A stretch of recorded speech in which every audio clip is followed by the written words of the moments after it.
Constantes ataques a los oleoductos en el sur del país contaminaron con crudo a ríos tan importantes como el Telenví. En un sobrevuelo realizado por el ejército al oleoducto trasandino por la costa pacífica nariñense se pudo apreciar que el derrame de crudo por los ataques y las válvulas ha contaminado el río Telenví. Estas fotografías nos llegaron desde Tibú, en norte de Santander, donde el oleoducto Caño Limón Coveñas fue blanco de un nuevo atentado terrorista. El ataque con explosivos se registró en la vereda Campo 6, donde se presentó un derrame de crudo que puso en riesgo el suministro de agua potable a un sector muy importante del municipio de Tibú. En la zona operan guerrilleros de las FARC y el ELN, pero las autoridades aún no han establecido quién fue el responsable de la acción terrorista. Bueno, saltamos hasta el sur del país porque permanecen en alerta las autoridades en Nariño tras la ola de atentados terroristas en las últimas horas en el departamento. Nuevamente el oleoducto trasandino fue blanco de las acciones de los terroristas. En el siguiente video se pretende presentar un problema que está tomando lugar en dos de los más importantes oleoductos del país, el Caño Limón Coveñas y el Trasandino. El oleoducto Caño Limón Coveñas empieza en Arauca y a lo largo de 770 kilómetros lleva el crudo a Coveñas, zona portuaria de Antioquia. Por su parte, el oleoducto Trasandino empieza en Orito, Putumayo y a lo largo de 306 kilómetros lleva el crudo al puerto de Tumaco. En Colombia, la importancia del sector minero energético, petróleo, carbón, aceite u oro reside en el 70% de las exportaciones colombianas. Esto quiere decir que el petróleo y sus derivados conforman la primera línea económica del país. Teniendo en cuenta esto, procederemos a analizar las distintas causas y consecuencias del derramamiento, saqueo y robo del crudo por parte de los grupos armados al margen de la ley en los últimos años. Posteriormente, ofreceremos una posible solución a la problemática ambiental, social y económica que el saqueo del crudo produce en la población colombiana.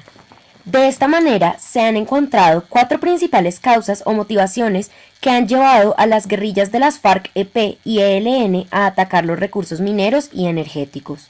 La primera de las causas es la extorsión a las distintas empresas petrolíferas, que se debe a la falta de control gubernamental que tiene el sector minero energético. La guerrilla cada vez se encuentra más alejada de las ciudades principales y de los sectores económicos más grandes. Estos han sido empujados a zonas de abundantes yacimientos petrolíferos y de poca presencia del Estado. Esta es una oportunidad en la cual los grupos armados deciden aprovechar cobrando vacunas y extorsionando a las empresas petrolíferas, actividad que realizan por lo menos desde hace ya 5 años. Esto, por ejemplo, sucedió en el 2011 con la empresa argentina Pluspetrol, la cual tenía sus yacimientos al sur del departamento del Meta y estaba siendo extorsionada por el Frente 44 de las FARC-EP. El segundo caso es el del narcotráfico. El petróleo es determinante para cristalizar el alcaloide de la cocaína, produciendo de esta manera un producto consumible. Este es el narcótico más exportado ilegalmente en Colombia. En este año se encontraron 488 válvulas a lo largo de 100 kilómetros en el oleoducto trasandino. Con esta cantidad, la guerrilla sacaba una cantidad aproximada de 11 carrotanques de petróleo diarios. La tercera causa va ligada a la anterior, ya que a partir de la refinación, que es el proceso en el cual se separa y se transforma químicamente el petróleo con el fin de crear sustancias comercializables, la guerrilla produce gasolina para la venta y contrabando de esta al interior del país o incluso más allá de las fronteras con el Ecuador y el Perú. Los ataques a los oleoductos y a los carrotanques han siempre sido una estrategia en la guerra de guerrillas, pero en los últimos 2 años estos ataques se incrementaron drásticamente. El 95% de los atentados perpetrados por los guerrillos han sido contra la infraestructura de hidrocarburos. Lo anterior, mencionado por el viceministro de Defensa, lo respalda el Centro de Recursos para Análisis de Conflictos, donde se afirma que la intensidad de los atentados aumentaron en el 2011, con el inicio de las prenegociaciones con la guerrilla, hechos realizados como una estrategia de guerra, por lo que es evidente el regreso a las viejas tácticas de guerrilla y la reducción a los ataques directos contra la población civil y el secuestro, para presionar las negociaciones llevadas a cabo en La Habana. Luego de haber presentado los problemas que están sucediendo en el país, es necesario reflexionar sobre las graves consecuencias, tanto ambientales como económicas y sociales, del problema, para luego poder presentar posibles soluciones que se puedan llevar a cabo. Ambientalmente, los derrames causados por las guerrillas son la principal causa de una contaminación masiva en las fuentes hídricas del Putumayo. El contacto del petróleo con el agua causa que los elementos químicos de este reaccionen y produzcan una nueva sustancia denominada mousse. Esta sustancia se vuelve mucho más pegajosa, facilitando la contaminación de las plantas y afectando a los animales. Desde la disminución de la intensidad del conflicto armado interno, la industria del petróleo ha crecido. En el 2010 se producían 955.000 barriles diarios. En el 2013 pasamos la cifra de 1 millón de barriles. En este año nos encontramos bajo el 1 millón de barriles producidos. Colombia ha perdido 5 millones de dólares diarios en regalías por la caída de la producción, afirmó el ministro de Hacienda Mauricio Cárdenas, agregando que según datos del Ministerio de Medio Ambiente, en 2014 se han derramado 41.800 barriles de crudo por ataques a la infraestructura perpetrados por grupos armados. Esa cantidad de petróleo robado y derramado significó para Ecopetrol una caída de sus utilidades netas en un 3.6%.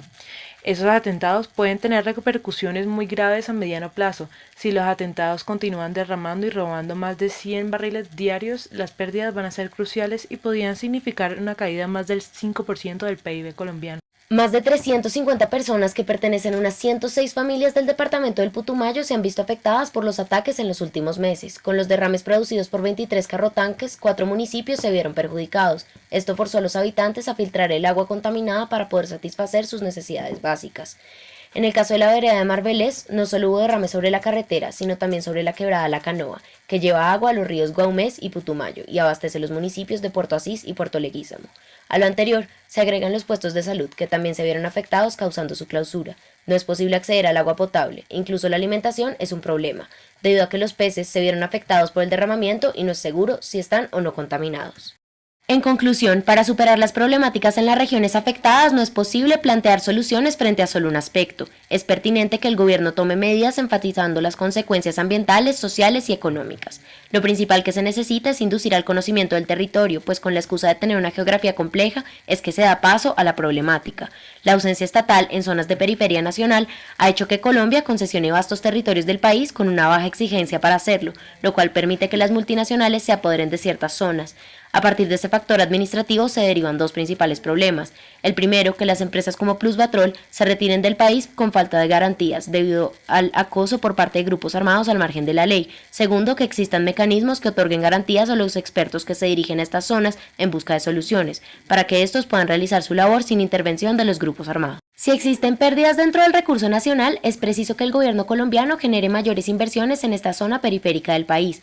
Es importante apoyar financiera y legislativamente a la industria petrolera de este. Actualmente, el gobierno ha aumentado el número de bases militares para defender el recurso, llevando así una disminución de los derramamientos en el Putumayo. Otro gran problema es que este está siendo solo analizado desde el punto de vista terrorista, dejando de lado el problema humanitario en el que desembocan estos derramamientos de petróleo. Los mayores afectados son los pobladores de la región, ya que en primer lugar las ganancias petroleras del sector no van para ellos y segundo, están en segundo plano en materia de protección, puesto que la presencia militar está dirigida a salvaguardar el oleoducto y no la población en sí misma. A su vez, los daños medioambientales impactan las labores diarias de una manera drástica debido a las implicaciones que tienen los derrames sobre la potabilidad del agua. En este caso, la solución es llegar a acuerdos con las multinacionales, en donde estos se encarguen de proveer agua en caso de algún accidente. Sería viable que las multinacionales tomaran más responsabilidad sobre la seguridad del oleoducto, haciendo privada la vigilancia del mismo y manteniéndose en contacto con el ejército.